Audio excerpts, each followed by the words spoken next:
Hello and welcome to Dancers Support Mission by Sabine Chalon for Shine Your Light. This is a new episode of Dancer to Dancer Words of Wisdom. And I created this platform to meet the person behind the dancer and share with you all not only the highlights of someone's career, but also the challenges behind the scenes. Truly, my wish is to bring healing into the dance world, dancing to heal, healing to dance, one artist at a time and one personal story at a time. I do believe that storytelling can give us an opportunity to learn from another person's experience and perspective, and it can shape, strengthen, or challenge our opinions and values. Hopefully, this will allow you to embark or reflect on your own personal healing journey, inspired by others' experiences. So today, of course, if you like those videos, please share them with your friends and you can put a little like. That's always welcome. So today I'm delighted to welcome Viorica Stampfel. Viorica, thank you so much for being with me. I'm very excited to hear about your story. So welcome. It's my pleasure to be here. I'm honored. Great. So let's just dive right in.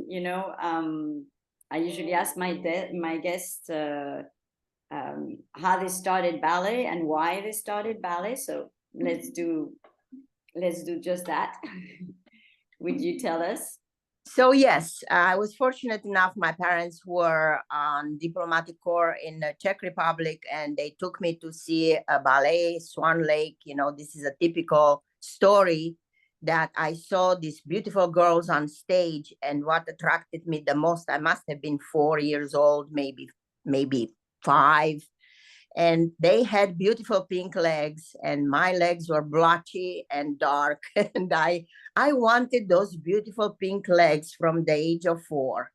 So this is how a dream is made, And little did I know that they had tights on, and little did I know what I was embarking on.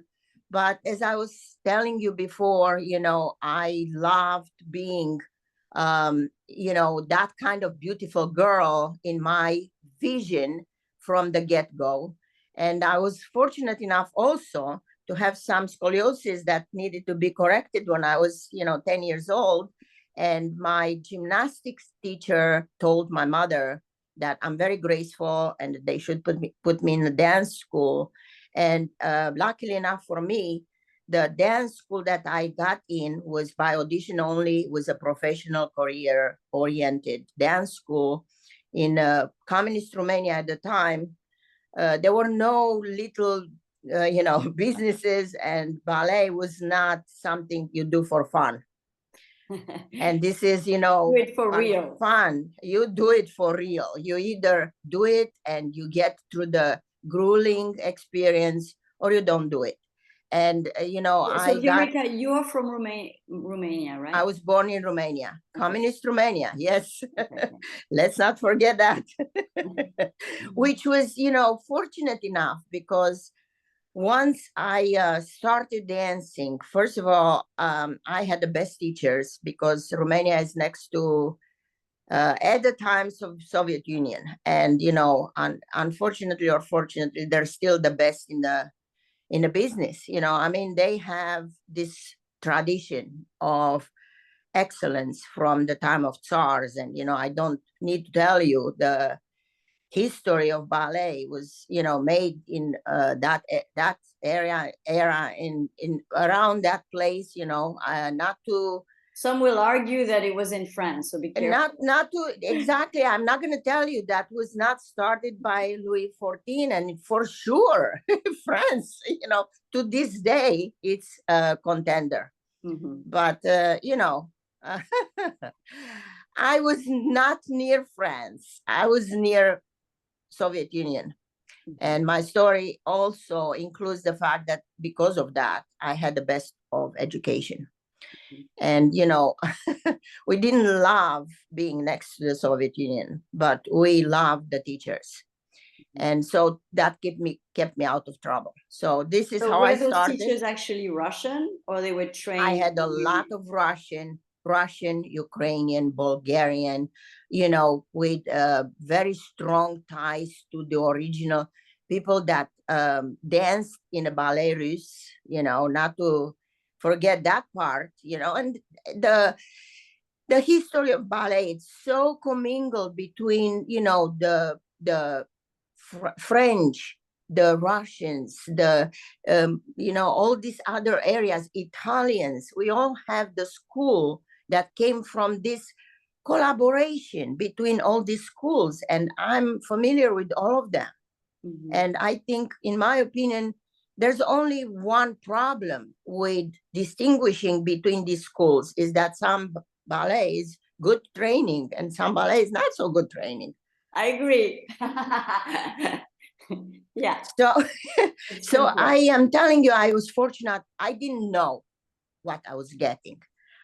It took me 70 years to realize that I grew up on the shoulders of giants, for real.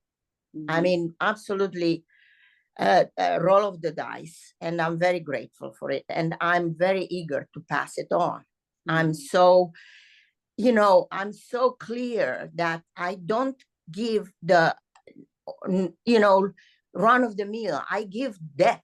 I give, you know, history. I give knowledge. I give something that maybe very few of us know. I give the ability to perform.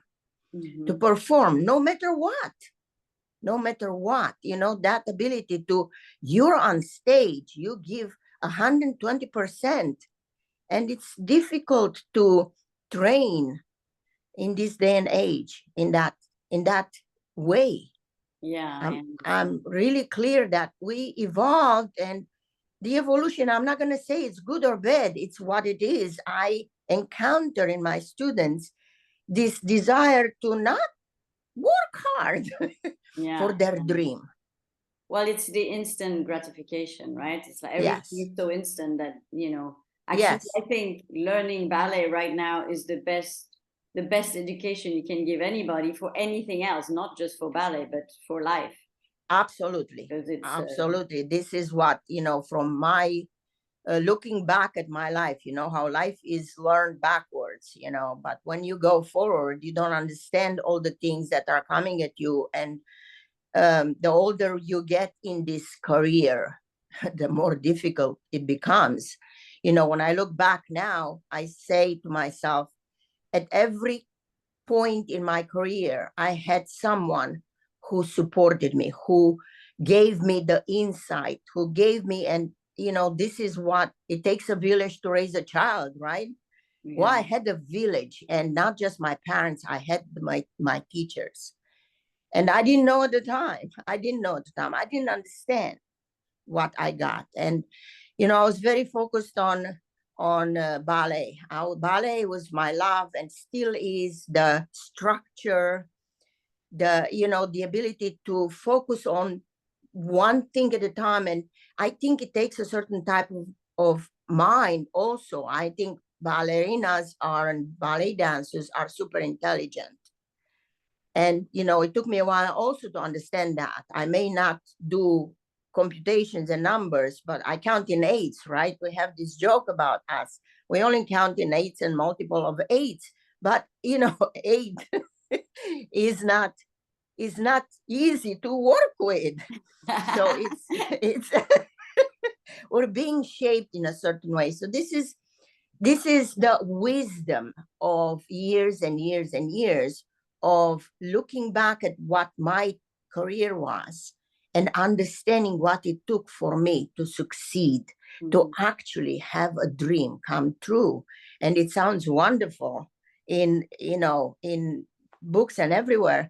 But when you go to real life, a dream is one beautiful thing in principle, but the reality is what we all have to deal with. Mm-hmm. And the reality of this dream is that you engage in something that is much bigger than life. No. Bless you. You must be much right. Bigger than yourself, right? Yeah. So when you work in a certain career, and, you know, I was thinking about this interview and I said to myself, how do I thank the people that when I got in the company after 9 years of training and auditioning every year, exams at every end of the year, you know, because we develop a certain way. Your mind cannot cooperate, your body cannot cooperate. And we auditioned for my school every year.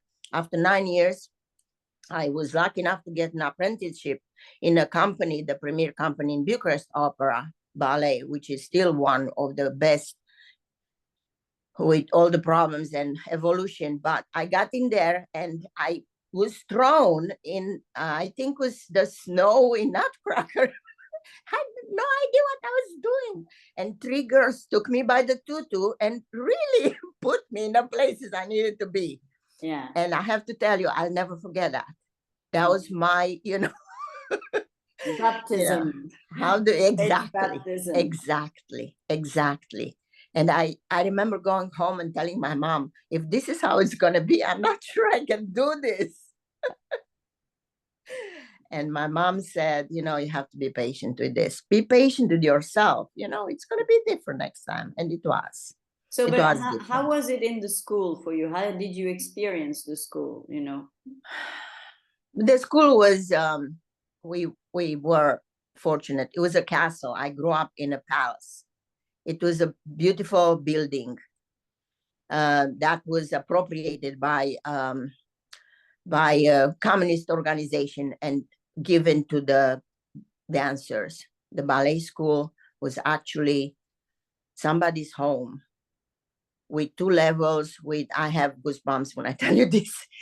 It was so gorgeous. We were so lucky to grow up there. I grew up in a castle. I grew up in a palace. I grew up with an encrusted stone and mahogany and chandeliers, and it was absolutely amazing.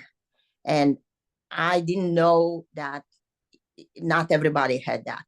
I didn't. Again, I look back, and when I talk to my colleagues, with whom I'm friends on Facebook, a lot of them, we all remember this with so much gratitude. With so much. We were so lucky. That was the good part, that I had, the best of that world. I had the best growing up. Not only best teachers, but the place to grow up in that really made my mind for the rest of my life of what beauty really can be. And so I wasn't paying attention to my pain. It was painful. I had pain in my feet. I had pain, in my shoulders. People were not always kind to us. They were sometimes very rigid and strict. Not with, the stick, not with the stick in their hand. I never had anybody like that. No. The legend of the person with the stick. But I did have some experiences that somebody would think it's child abuse. Well, I don't remember that as child abuse. I remember that as being, taught something very difficult in a difficult way, in a beautiful place, and not paying attention to these things because I had so much beauty around, and also being in constant contact with my older students. The older students whom we watch from a balcony when they were performing in school, and we watched in rehearsal, and we saw that they were very, very eager to do what they were taught. That was what, inspired me. If they can take that abuse, I can do it too, So it ended up being 9 years of how life is, upside down things and downside up things and hard things and easy things and all these things that make life interesting too. Later on, I was prepared. I didn't get into the company with the dream that everything is going to be hunky-dory and I won't have pain. And yet it was hard. But, if I can tell you, the best teacher I had was the teacher who told me in one class, you'll never make a good ballerina. And I had to prove her wrong. And I did. Yeah. I mean, I don't know if that, for me, that's not the way to do it, but you know, but I remember her, and I'm not, you know, maybe yeah, I held a grudge. Maybe yeah. for years I didn't like her.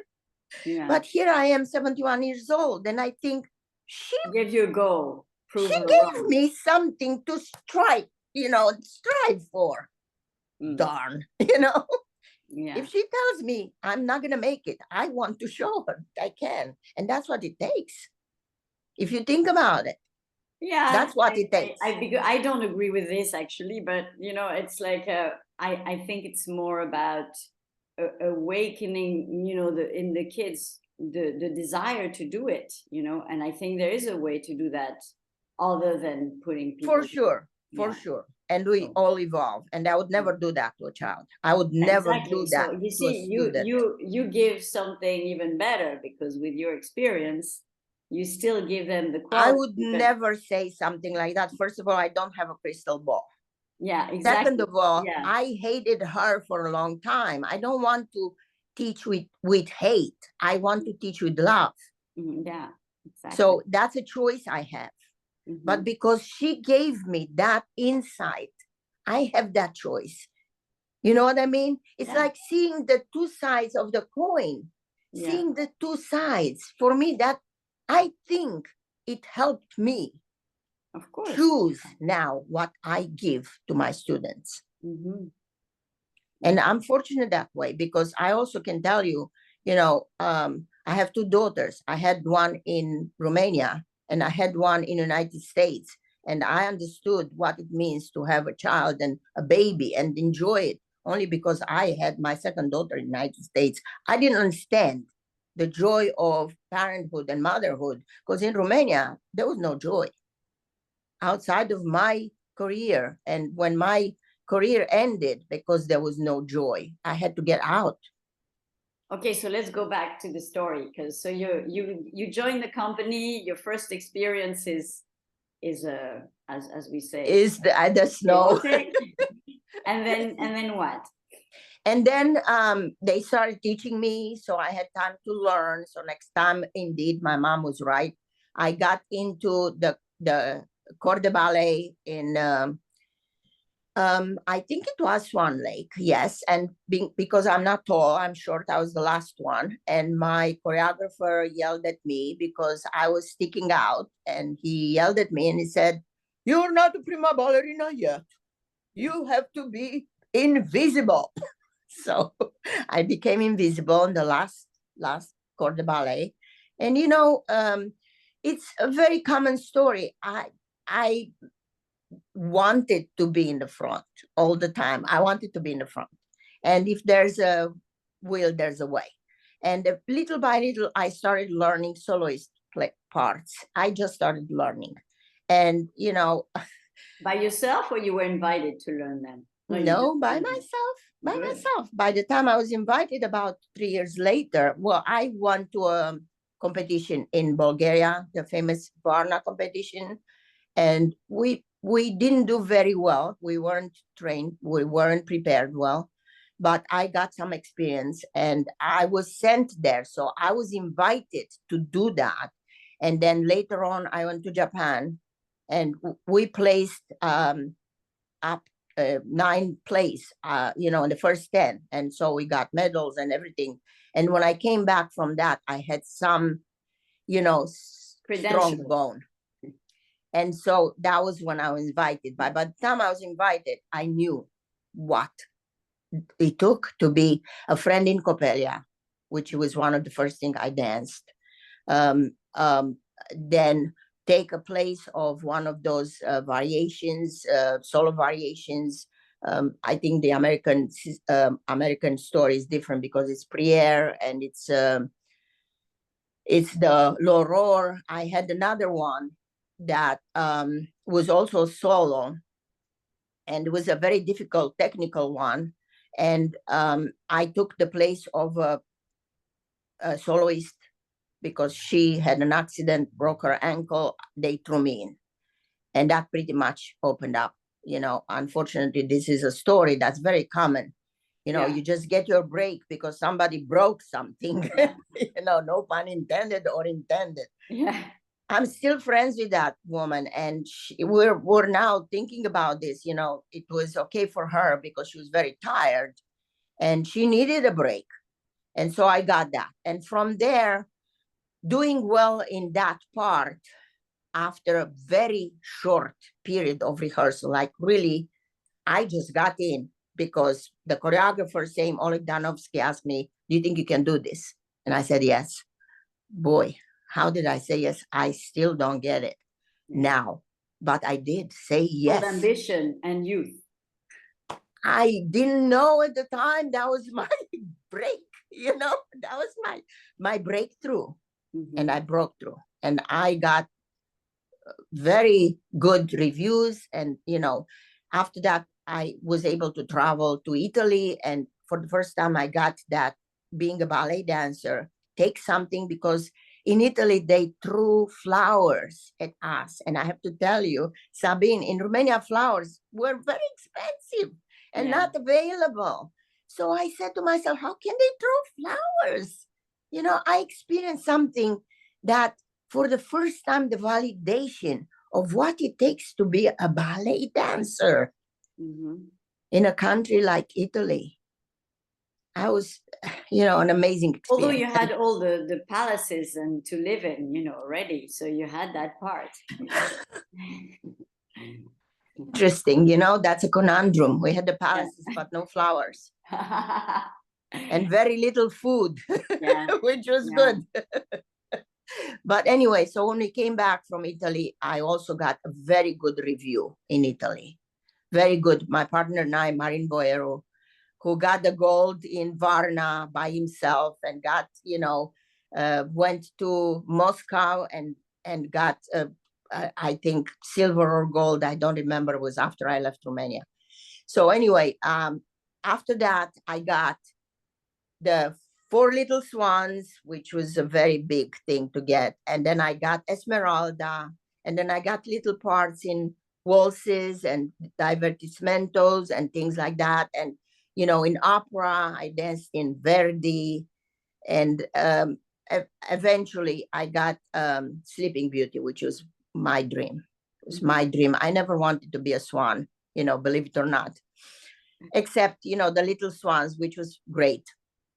But I was trained to be in Sleeping Beauty to get to be Aurora by one of the former prima ballerinas in Romanian ballet. And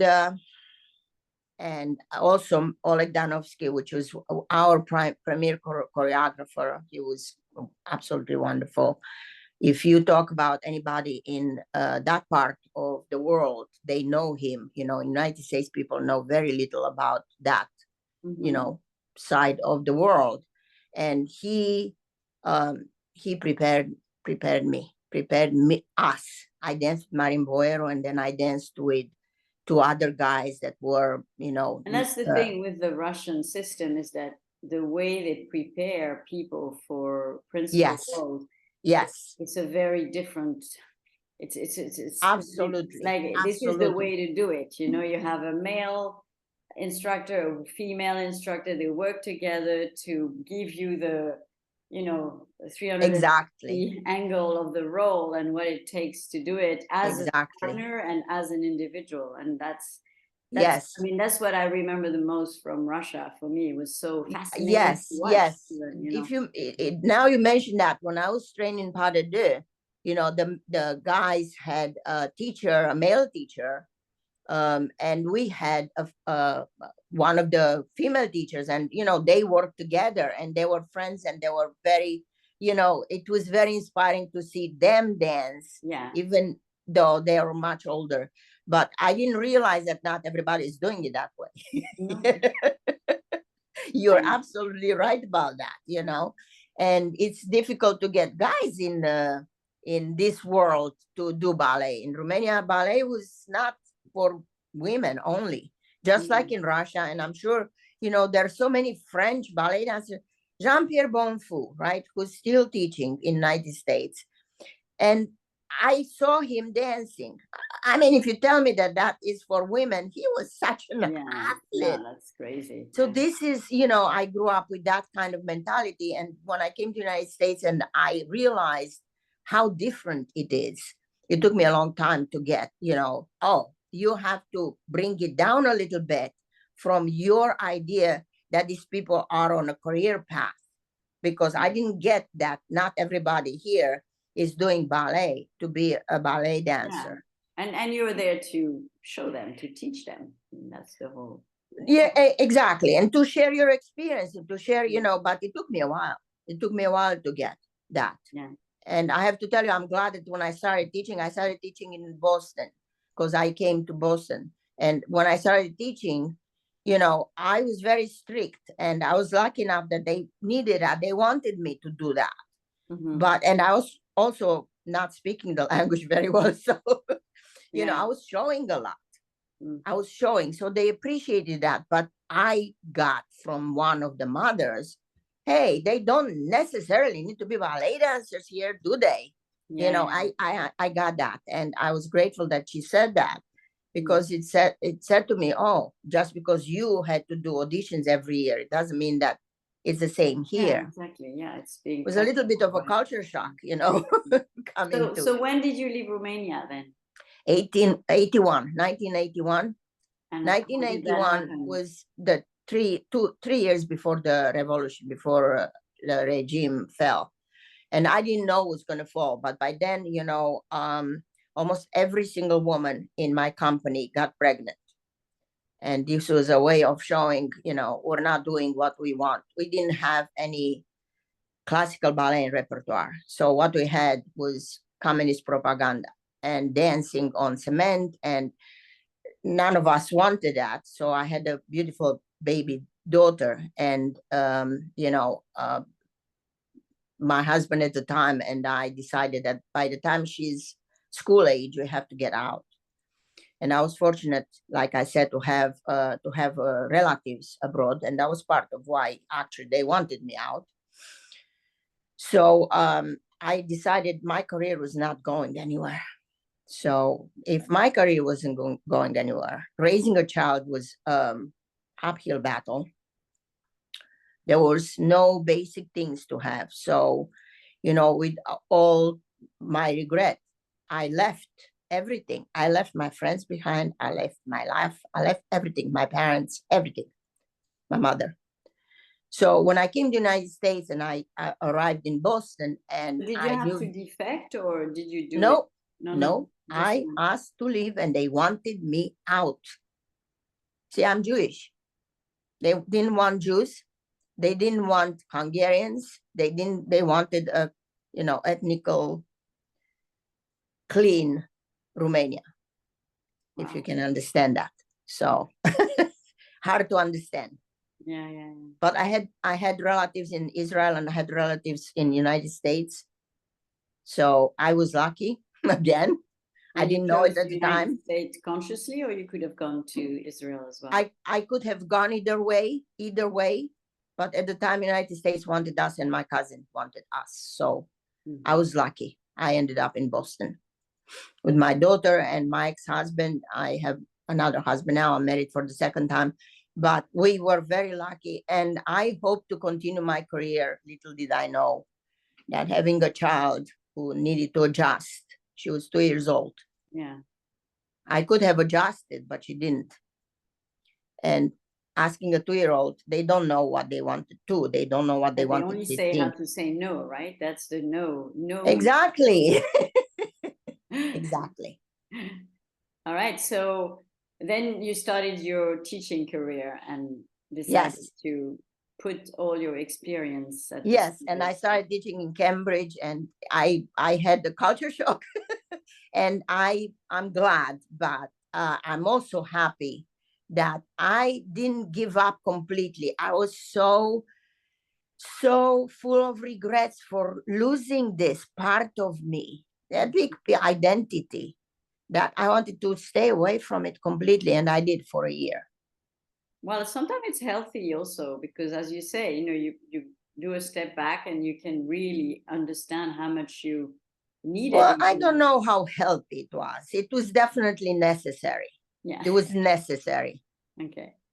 So I make a distinction between healthy and necessary. I had no choice. So No you choice. would you say this was the biggest challenge for you to actually make that decision to, Yes. you know, yeah? Yes. Yes. The hardest decision I had to make. And nobody should have to choose between their children and the career. Mm. And I had to choose. I had no choice. Well, I look back now and I see that. yeah. But I'm also seeing that there was a door that opened. And, you know, if you're patient enough, life offers all this amazing, around the corner, miracles. Yeah. And around the corner, there was a miracle for me. That's beautiful. So what is the miracle then? Well, the miracle is that I can give something absolutely amazing. The inspiration that was given to me, the kind of solid training, and the love for something so sublime and beautiful. There's nothing more spiritual than the contact with this amazing universe of ballet and dance and, you know, expression without words. There's nothing more beautiful. That's beautiful. And I know your students love you because I've spoken to a few of them. It's a two-way street. So we get what we put out. Yeah, no, absolutely, absolutely. So you know that. yeah. So what is the best thing you like about teaching actually? What is, Well, first of all, I like that when I'm tired, a person like you, Sabine, comes along and gives me a little push and reminder. Hey, take 2 weeks off, come back. Look what somebody else can do here. We are a team. Mm-hmm. This is the beauty of the school I'm teaching in. We are a team. I'm not alone. I can do this with so many people. That what I love about the Academy of Dance Arts is that everybody there loves what they're doing. We're all doing it because we love it. And we work together very well. Yeah, it's a beautiful school, and Nick and Shane are definitely, absolutely amazing people. The perfect support for new dance world, because they really absolutely much more than absolutely just dance. Yes, and I tried New York, and I can tell you that there are many schools around, but when I arrived in the Academy of Dance Arts before, very, very early when Nick and Shane took it, I knew the owner before, Jennifer Church, who's also very inspiring and amazing person. When I arrived there, I had the studio of my own, and it takes something different to be a business person than to be a teacher. Yeah. And when I realized that I want to continue to teach, I don't want to have to worry about the business, and I found the Academy of Dance Arts, I could do what exactly I'm telling you. I want to give what is given to me, and I want to be able to give it before I'm too old to move without pain. I'm still challenged by that, but it doesn't matter. The love comes through. It doesn't matter. This is, my ego got a big blow when I realized it's not about me. I'm giving something that's so much bigger than me. It's hard sometimes because when you dance yourself, I still have to get up and feel it in my body. Yeah. Before I give it. And I'm sure that's a very important thing, I think, to say that, you have to realize that you don't do it for yourself. You do it with others and for others. And it's almost, for a while, it's hard to adapt to this, but, because it's a dancer's life is very egocentric, and but it's actually much more interesting. Absolutely. Big.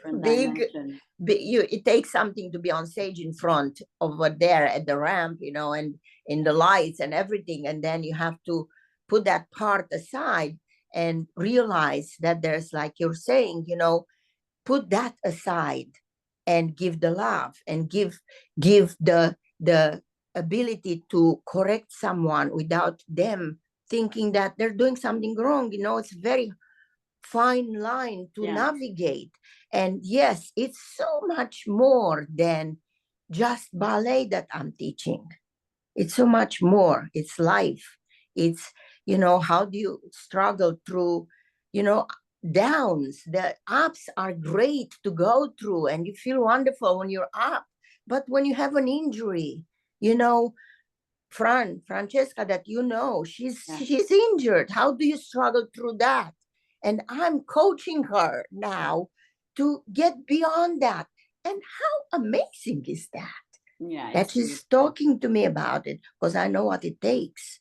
I was injured. I got through it. I have this vision from this end. Yeah.